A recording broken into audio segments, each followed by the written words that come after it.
जय हिंद स्टूडेंट्स। इस क्लास में हम लोग मार्च 2024 का बिहार स्पेशल करंट अफेयर्स पढ़ेंगे। अभी तक हमने जनवरी 24 और फरवरी 24 का Bihar special current affairs complete कर लिया है।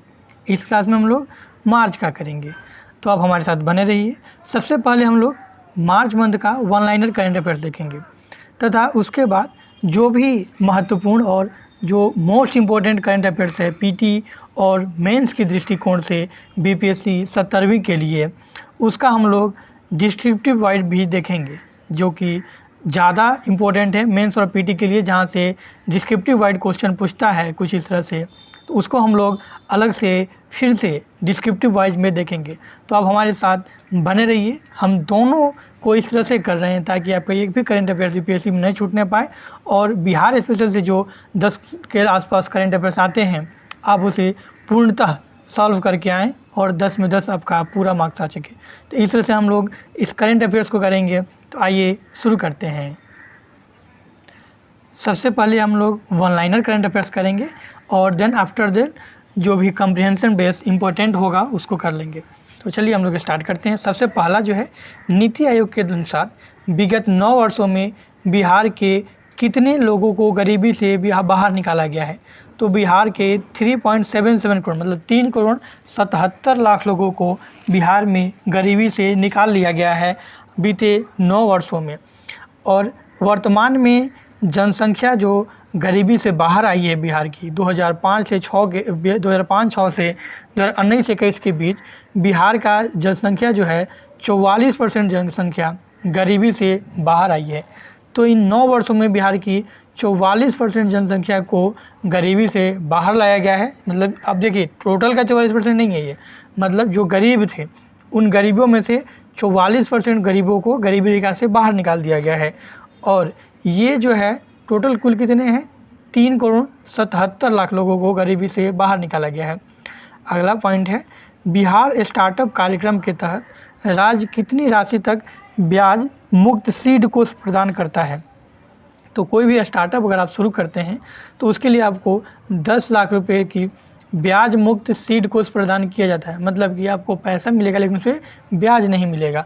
आप अपनी स्टार्टअप लगाइए और फिर कुछ किस्तों में कर आप सरकार को वापस कर दीजिए। अगला है, दरभंगा की संस्कृति मिश्रा को किस कविता के लिए साहित्य अकादमी पुरस्कार प्राप्त हुआ है। तो देखिए, ये नहीं पूछेगा। अब आप सोचेंगे क्यों नहीं पूछेगा, तो ये 2023 का है। 2023 में संस्कृति मिश्रा को दरभंगा की संस्कृति मिश्रा को उनकी कविता कहबाक अच्छा हमारा के लिए साहित्य अकादमी युवा पुरस्कार मिला था। ये 23 का है, लेकिन 2024 में यह चेंज हो चुका है। 2024 में वाला आपको याद रखना है। और 24 वाला कौन है, 2024 में जो साहित्य अकादमी युवा पुरस्कार हैं यह रिंकी झा को दिया गया है। किनको, रिंकी झा को दिया गया है। उनकी जो लेख है, ये लेख क्या है, नदी घाटी सभ्यता के लिए। तो नदी घाटी सभ्यता के लिए रिंकी झा को 2024 का साहित्य अकादमी युवा पुरस्कार प्राप्त हुआ है। तो इसे आपको याद रखना है। बढ़ते हैं लोग अगला पॉइंट के लिए। अगला है, बिहार लघु उद्यमी योजना के तहत गरीब परिवारों को कितनी राशि दी जाएगी।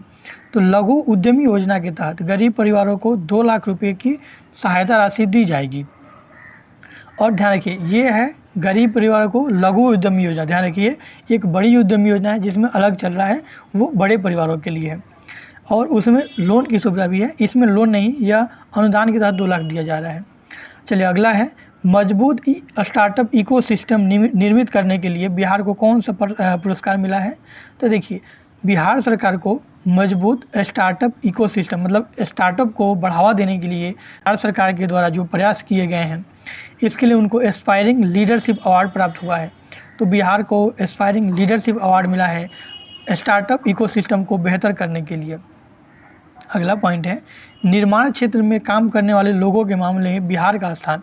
तो बिहार का स्थान इसमें दूसरा है, अर्थात पूरे देश की बात करें इंडिया में तो निर्माण क्षेत्र में जो काम करने वाले लोग हैं उनमें दूसरा स्थान बिहार का है।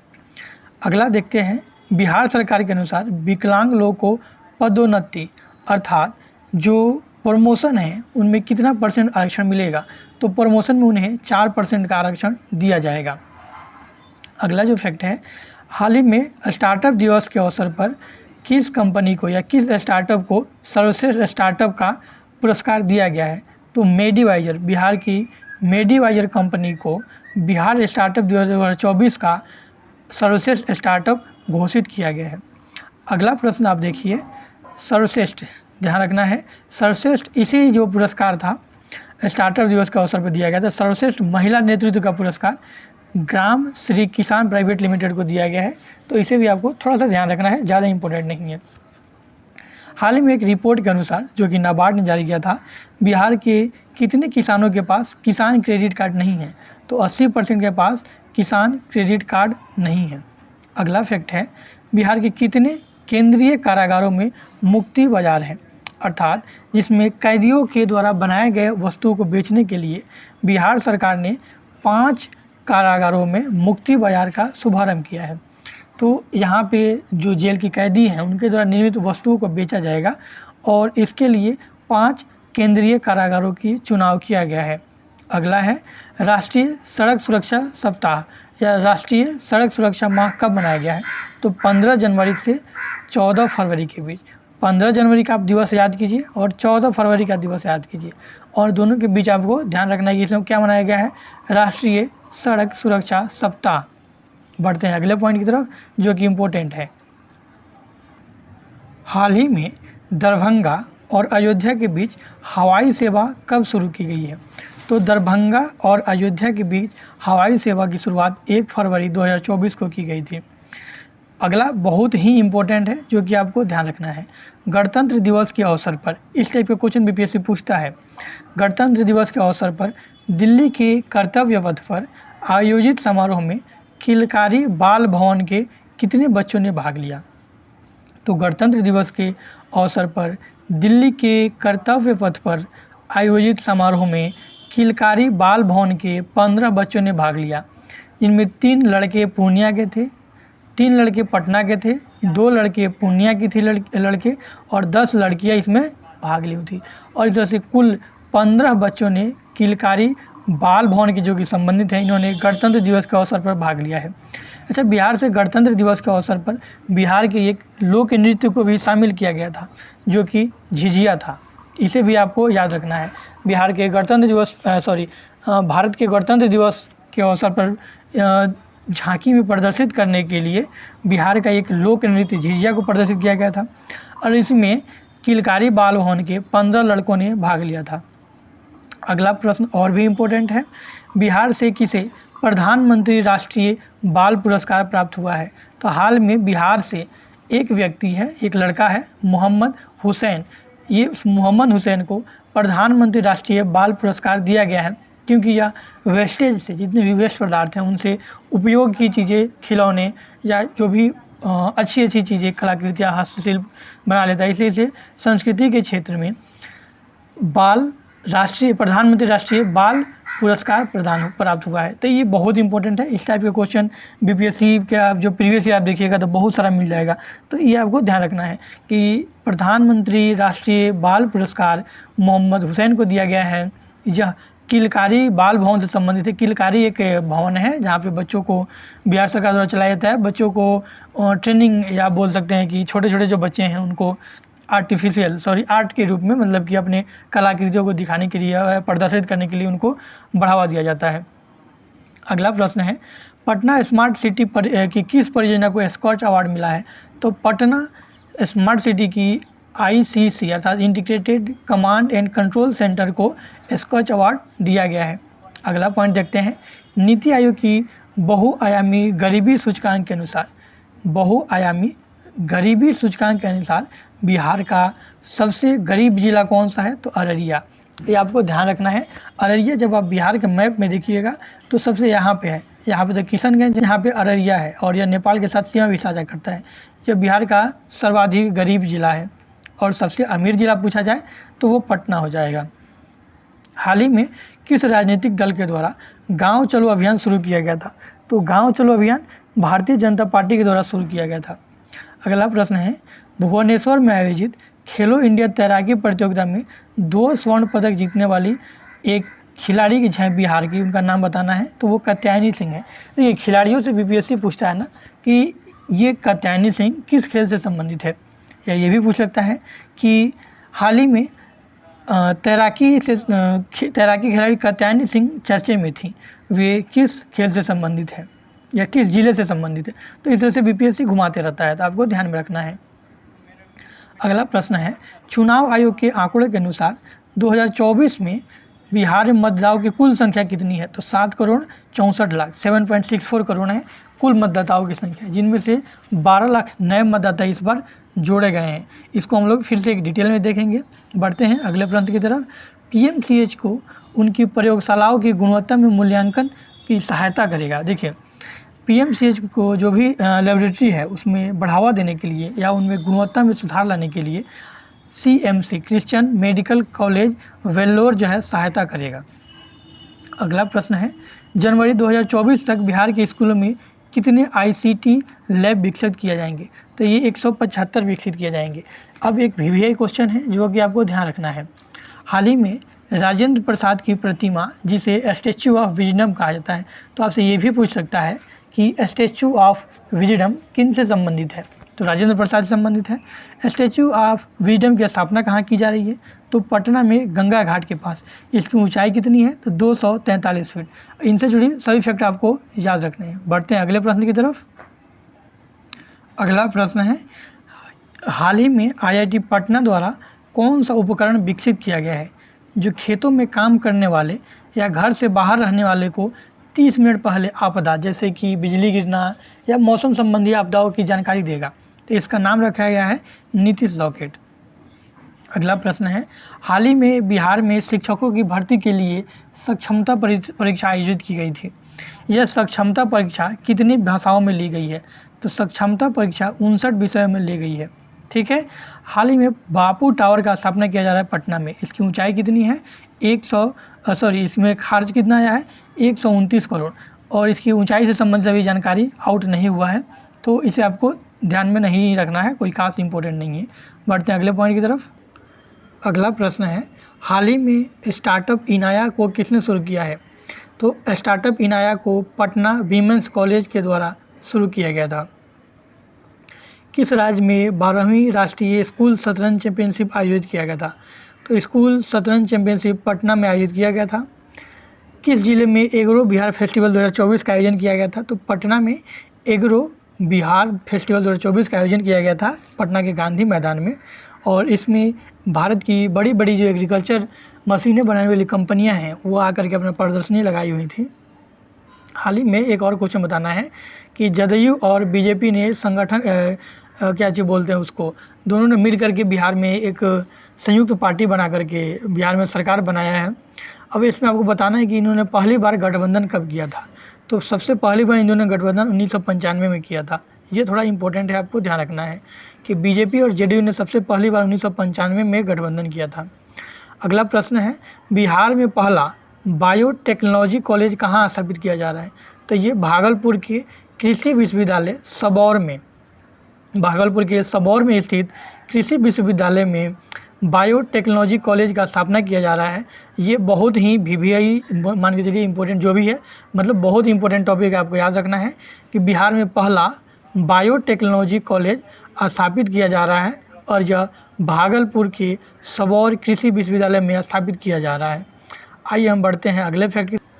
तो फ्रेंड्स, हमने BPSC के लिए आगामी BPSC 17वीं के लिए मार्च 2024 का बिहार स्पेशल करंट अफेयर्स का वन लाइनर ख़त्म कर लिया है। वन लाइनर हो गया हम लोग का।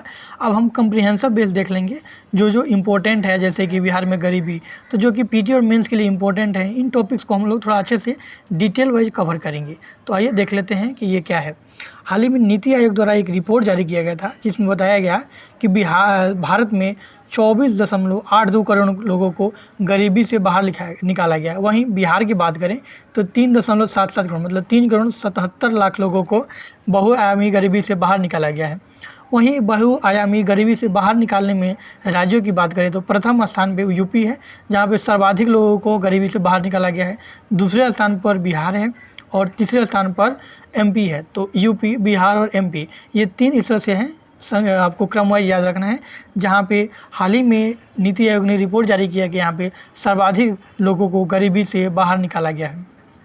साथ ही भारत सरकार ने भारत का बहुआयामी गरीबी को घटाकर आधा करने का लक्ष्य 2030 तक रखा है और इसे 2030 से पहले ही पूरा हो जाने की संभावना है। अर्थात 2030 तक भारत सरकार बहुआयामी गरीबी को 50% करने का लक्ष्य रखी हुई है। कुछ और इम्पोर्टेंट है जो कि देख लेना है फैक्ट। हाल ही में विगत 9 वर्षों में 24 करोड़ 82 लाख लोगों को भारत में बहुआयामी गरीबी से बाहर निकाला गया है। 2013 में जो कि बहुआयामी गरीबी या 29% थी, अब घटकर 11% हो गई है। बहुआयामी गरीबी भारत में 12 संकेतकों के आधार पर जारी की जाती है। तो ये कुछ इम्पोर्टेंट फैक्ट है जिसको आपको ध्यान में रखना है। बात करें कि ये बहुआयामी गरीबी रिपोर्ट जारी कौन करता है, तो भारत में इसका जारी करता है नीति आयोग। नीति आयोग की स्थापना 1 जनवरी 2015 को की गई थी योजना आयोग के स्थान पे। इसे भारत सरकार का या भारत का थिंक टैंक कहा जाता है।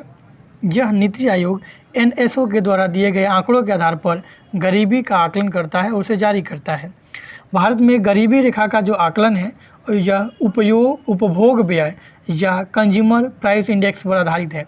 ध्यान रखना है कि उपभोक्ता द्वारा किए जा रहे व्यय के आधार पर भारत में गरीबी का आकलन किया जाता है। भारत में गरीबी के आकलन से संबंधित कुछ महत्वपूर्ण समितियां हैं जिन्हें आपको ध्यान में रखना है, और ये समितियां कौन कौन से आपको ATR से याद रखना है। अलग, तेंदुलकर और रंगराजन, ये 3 समितियां हैं जो कि भारत में गरीबी का आकलन करती है। तीनों कौन कौन है? अलग समिति, तेंदुलकर समिति और रंगराजन समिति। ये तीनों समितियां का आपको याद रखना है कि यह गरीबी आकलन से संबंधित है। कि क्वेश्चन यहीं से पूछता है कि यह समिति जो है किससे संबंधित है, और 4-5 तक करके आपको मैचिंग दे देगा, तो आपको ध्यान में रखना है। बढ़ते हैं अगले प्रश्न की तरफ। अगला है बिहार में मतदाता सूची से संबंधित। हाल ही में बिहार के राज्य चुनाव आयोग के अनुसार बिहार में 1.2 मिलियन अर्थात लगभग 12,09,000 नए मतदाताओं को जोड़ा गया है, और ये मतदाता जो है 19 से 29 वर्ष के बीच के हैं। अर्थात बिहार के राज्य चुनाव आयोग द्वारा हाल ही में 12,09,000 और नए मतदाताओं को बिहार की मतदाता सूची में जोड़ा गया है। और कुल मतदाताओं की संख्या की बात करें तो बिहार में 7 करोड़ 64 लाख कुल मतदाताओं की संख्या है। बाकी जो जनसंख्या है, इसके अलावा जो जनसंख्या है वो 18 वर्ष से कम उम्र के बच्चों की है। तो आपको इसे एक पॉइंट है जिसे ध्यान में रखना है। इनमें एक पॉइंट और आपको ध्यान में रखना है कि जो मतदाताओं हैं बिहार में प्रत्येक 1000 पुरुष पर महिला मतदाताओं की संख्या 909 है। तो ये भी एक इम्पोर्टेंट फैक्ट है, आपको ध्यान रखना है कि प्रत्येक 1000 पुरुष मतदाताओं पर 909 महिला मतदाता की संख्या है। अगला प्रश्न जो है इम्पोर्टेंट है, आपको ध्यान में रखना है। हाल ही में मुख्यमंत्री नीतीश कुमार के द्वारा नीतीश लॉकेट को लॉन्च किया गया है। यह क्या है? तो आपको ध्यान में रखना है कि मुख्यमंत्री नीतीश के द्वारा ये एक नीतीश लॉकेट को जारी किया गया है, जो आकाशीय बिजली, बाढ़, उष्ण या शीतलहर आदि जैसी प्राकृतिक आपदाओं के दौरान लोगों को या बाहर आने वाले लोगों को जो कि घर से बाहर काम कर रहे हैं उनको सतर्क करेगा। तो शॉर्ट में बोलें तो नीतीश कुमार ने एक नीतीश लॉकेट जारी किया है या एक लॉन्च किया है जो मौसम संबंधी सूचनाएं या चेतावनियां जारी करेगा। इसे विकसित कौन किया है? तो नीतीश लॉकेट का हम पहले फुल फॉर्म देख लेते हैं। नीतीश लॉकेट जो है इसका फुल फॉर्म है noble initiative technology intervention for safety of human life, और इसका विकास किया है IIT पटना ने। कौन? IIT पटना ने इसे विकसित किया है बिहार आपदा प्राधिकरण से मिल करके, और इसे लॉन्च किया है नीतीश कुमार ने। यह मौसम संबंधित चेतावनियां जारी करेगा, और यह चेतावनी जो जारी करेगा यह 3 तरह से जारी करेगा। और ये कौन कौन से तरीके हैं ये आपको ध्यान रखना है। चेतावनी जारी करेगा यह 30 मिनट पहले, और यह ध्वनि संदेश भेजेगा, रंग चेंज करेगा, और साथ ही यह गर्म होगा। तो ये 3 तरह से सूचनाएं जारी करेगा। 30 मिनट पहले जारी करेगा। इसे नीतीश कुमार ने लॉन्च किया है, IIT पटना ने इसे बनाया है, तो इसे आपको ध्यान रखना है, थोड़ा इम्पोर्टेंट है। बढ़ते हैं अगले प्रश्न की तरफ। अगला जो है बीपीएससी पीटी और मेंस दोनों के लिए इम्पोर्टेंट है, इसलिए क्योंकि यह पोषण और कुपोषण दोनों से संबंधित है। बिहार में हाल ही में NFHS national family health survey ने अपनी 5वीं रिपोर्ट जारी की है, जिसमें उन्होंने बताया कि बिहार में 42.9% मतलब लगभग 43% जो बच्चे हैं वो कुपोषण या बौनेपन के शिकार हैं। यह अपने आप में एक बहुत बड़ा डाटा है, जिसका उपयोग आप जीएस पेपर 1 के सेक्शन 2 में या जीएस पेपर 2 के सेक्शन 3 में कर पाएंगे, जहां पे आप कुपोषण और कुपोषण की स्थिति दिखाएंगे। साथ ही इसका उपयोग आप एसएम में भी कर पाएंगे, जहां पे आपको बहुत सारे डायमेंशन दिखाना होगा बिहार से संबंधित। तो एक इम्पोर्टेंट फैक्ट था जिसे आपको याद रखना है। इसमें हम देश में बात करें तो पहला स्थान मेघालय का है, दूसरा बिहार का और तीसरा यूपी का। ये बौनेपन के प्रतिशत है, मतलब बिहार में 42% बच्चे बौने हैं, मेघालय में 46% और यूपी में 39% बच्चे बौनेपन के शिकार हैं। और यह बौनेपन का कारण मुख्यतः जो है यह पोषण का ना होना या कुपोषण का होना, ये जो है बौनेपन का मुख्य कारण है। और इसे आप तीनों पेपर में यूज कर पाएंगे, साथ ही पीटी में भी यहाँ से क्वेश्चन बनने के चांसेज हैं, इसलिए आप इसे ज़रूर ध्यान में रखेंगे। बढ़ते हैं अगले फैक्ट की तरफ। हाल ही में पटना तारामंडल चर्चा में था। पटना तारामंडल हाल ही में चर्चा में था। इसकी स्थापना कब हुई थी? तो पटना तारामंडल की स्थापना 1989 में बिहार के पूर्व मुख्यमंत्री के द्वारा की गई थी, जिनका नाम सत्येंद्र नारायण सिन्हा था। इसे शुरू कब किया गया था? 1993 में आम जनता के लिए भी खोल दिया गया था। तो यहाँ दो चीज़ें ध्यान रखना है। पटना तारामंडल की जो स्थापना है 1989 में होती है और इसे आम जनता के लिए 1993 में खोल दिया जाता है। ये इंपॉर्टेंट क्योंकि बीपीएससी हर बार पटना से संबंधित कुछ चीज़ों की स्थापना क्रम से क्वेश्चन पूछ देता है, इसलिए आपको इसे ध्यान में रखना है। हो सकता है कि इस बार यही पूछ दे। बढ़ते हैं अगले प्रश्न की तरफ। अगला प्रश्न है, हाल ही में उषा किरण खान का निधन हो गया। वो किस क्षेत्र से संबंधित थी? तो उषा किरण खान का हाल ही में निधन हो गया है। वे एक साहित्यकार थी और उन्हें पद्मश्री पुरस्कार भी दिया गया है। उन्हें कई बार मैथिली भाषा के लिए साहित्य अकादमी पुरस्कार भी दिया गया है, इसलिए ये इम्पोर्टेंट है। और इनका हाल ही में निधन हुआ है, इसलिए यह चर्चा में भी हैं और इनसे क्वेश्चन पूछे जाने की संभावना ही है। आपको हम यहाँ पद्मश्री पुरस्कारों से संबंधित कुछ इम्पोर्टेंट फैक्ट को दिखाना चाहेंगे, जहाँ से क्वेश्चन हमेशा बनते हैं, तो थोड़ा ध्यान दीजिएगा। पद्मश्री पुरस्कारों की घोषणा या बोले तो शुरुआत की जा रही है 1954 में। 1954 में इसकी स्थापना की गई थी और इसे 2 बार बंद भी किया गया है। तो 1954 में इसकी स्थापना की गई थी और इसको जो है 1954 में स्थापित करने के बाद 2 बार बंद किया गया। कब 1978-79, जबकि देश में आपातकाल चल रहा था। और आपातकाल के बाद जब नई सरकार बनी थी, जिनका नाम था जनता पार्टी, तो जनता पार्टी की सरकार के समय इसे बंद किया गया था। दूसरी बार 93 से 97 जब भारत आर्थिक बदलाव के मतलब ख़राब आर्थिक दौर से गुजर रहा था, उस समय इसे बंद किया गया था। पद्मश्री पुरस्कार 3 क्षेत्रों में दिया जाता है, पद्म विभूषण, पद्म भूषण और पद्मश्री। इसमें से पूछता है कि सबसे बड़ा कौन है या सबसे जो है प्रतिष्ठित कौन है, तो वो पद्म विभूषण। देखिए नाम से याद कर लीजिए, पद्म विभूषण सबसे बड़ा है, उससे छोटा पद्म भूषण और सबसे छोटा पद्मश्री है। तो ये इन तीनों पद्म पुरस्कारों में सबसे बड़ा और सबसे छोटा भी आपको ध्यान में रखना है। इसमें एक चीज़ जो है हमेशा पूछता है, जो कि आपको ध्यान रखना है, ये है कि किन को नहीं दिया जा सकता है। तो जो भी पब्लिक सेक्टर यूनिट में काम करने वाले कर्मचारी, मतलब जो भी सरकारी कर्मचारी हैं, उन्हें पद्म पुरस्कार नहीं दिया जा सकता है। तो ये इंपॉर्टेंट फैक्ट है, आपको ध्यान रखना था। अगला है अर्बन हाट। हाल ही में भारत सरकार के कपड़ा मंत्रालय द्वारा बिहार के 6 जिलों में अर्बन हाट खोला जाएगा। अर्बन हाट क्या है? तो यह हैंडलूम मतलब जो हाथ से अपने कपड़े वगैरह बुनते हैं, उनके कपड़े को बेचने के लिए बिहार सरकार द्वारा 6 जिलों में अर्बन हाट की स्थापना की जाएगी। और ये 6 जिले कौन कौन हैं? पटना, गया, दरभंगा, सिवान, नालंदा और भागलपुर। ये 6 जिले हैं जहाँ पे भारत सरकार द्वारा इन 6 जिलों में ही अर्बन हाट की स्थापना की जाएगी। आइए बढ़ते हैं अगले प्रश्न की तरफ। अगला प्रश्न है, हाल ही में एग्रो बिहार 2024 का आयोजन कहाँ किया गया था और किससे संबंधित है? एग्रो एग्रीकल्चर से संबंधित है। इसको जो है 2024 में 8 फरवरी से 11 फरवरी के बीच पटना गांधी मैदान में इसका आयोजन किया गया था। यहाँ एक 12वां राज्य स्तरीय कृषि यंत्रीकरण मेला था। इस तरह से यह कृषि यंत्र का प्रदर्शनी मेला था, जिनमें भारत के प्रमुख कृषि मशीनरी निर्माणकर्ताओं के द्वारा यहाँ अपने अपने मशीनों का प्रदर्शन किया गया था। तो दोस्तों, हमने इस क्लास में आज बीपीएससी 70वीं के लिए important one liner current affairs और कम्प्रिहेंसिव करेंट अफेयर्स, जो कि पीटी और मेंस दोनों की दृष्टि से इम्पोर्टेंट है, इसको पढ़ लिया है। इसका पीडीएफ हमारे टेलीग्राम पर आप टेलीग्राम में डिस्क्रिप्शन में दिए गए लिंक से जाकर के डाउनलोड भी कर सकते हैं। टेलीग्राम पे डेली टेस्ट भी चलता है, उसमें भी आप ज्वाइन हो सकते हैं। डेली टॉपिक वाइज टेस्ट, तो आप हमारे साथ जुड़ सकते हैं। आप हमें कमेंट करके ज़रूर बताइएगा कि आपको हमारा ये प्रयास कैसा लगा, और अन्य कोई टॉपिक पे अगर आप चाहते हैं कि हम उस पर भी गाइडेंस करें तो आप हमें कमेंट करके बता सकते हैं। इस क्लास में इतना ही, मिलते हैं अगले क्लास में अप्रैल करेंट अफेयर के साथ। तब तक के लिए हमें इजाज़त दीजिए। जय हिंद। आप पढ़ते रहें, साथ में कोई डाउट या डिमोटिवेशन आने पर हमें कमेंट करके बता सकते हैं। हम आपके लिए कुछ मोटिवेशनल चीज़ें लेकर आएंगे, जहां से हमें आगे बढ़ने में जिनसे हेल्प मिलेगी। इस बार 70वीं के लिए नोटिफिकेशन लेट हो रहा है, और इन लेट होने के कई कारण हैं, लेकिन आपको डीमोटिवेट ना होकर के लगातार पढ़ते रहना है। Thanks for watching. मिलते हैं अगले क्लास में, तब तक के लिए जय हिंद।